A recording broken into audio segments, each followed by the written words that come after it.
Clarity over harmony. Ya, betul. Inilah bedanya bagaimana ketika kita berbisnis dengan orang Western dengan kita berbisnis dengan orang Asia. Kalau orang Western cenderung dia lebih suka sesuatunya itu direct.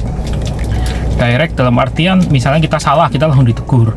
Tetapi no hard feeling buat mereka, karena mereka tahu itu adalah cara komunikasi yang efektif menurut versi mereka. Tapi apa yang terjadi ketika kita di dunia korporasi yang isinya semua orang Indonesia? Kalau kita direct kayak gitu, waduh, sudah pasti nanti akan banyak orang-orang yang sakit hati dan tiba-tiba resign. Ya, so kalau di Indonesia memang sebagian besar culture-nya ya semuanya itu bahasanya lebih diperhalus dan tidak direct. Biasanya mengandung bahasa-bahasa yang maknanya itu tersirat. Jadi nggak ada orang Indonesia yang suka dikasih instruksi, wah kamu bodoh, kamu harusnya gini dong, gitu dong. Itu nggak suka.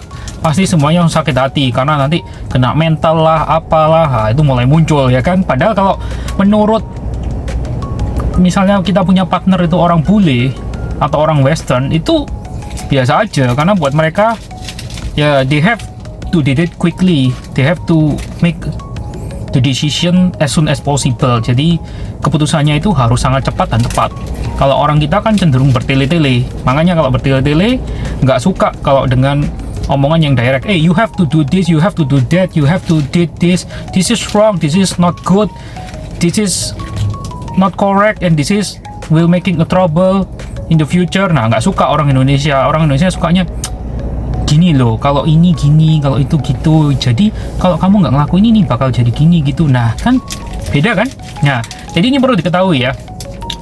Bagi semua orang perlu diketahui bahwa kadang-kadang gaya komunikasi itu bisa mempengaruhi hasil dari sebuah proses komunikasi. Dimana kalau kita sering berhubungan dengan orang-orang Western, kita cenderung ceplas-ceplos. Tapi kalau kita berhubungan dengan banyak orang locals, orang Indonesian lainnya, itu kita seringkali menggunakan bahasa-bahasa yang tersirat tapi tidak tersurat. So, pahami ini supaya kalau misalnya ketemu dengan rekan bisnis yang orang Western bisa tahu bahwa kalau gaya mereka itu ceplos-ceplos, don't take it personally. It was their style. Itu gaya mereka ya.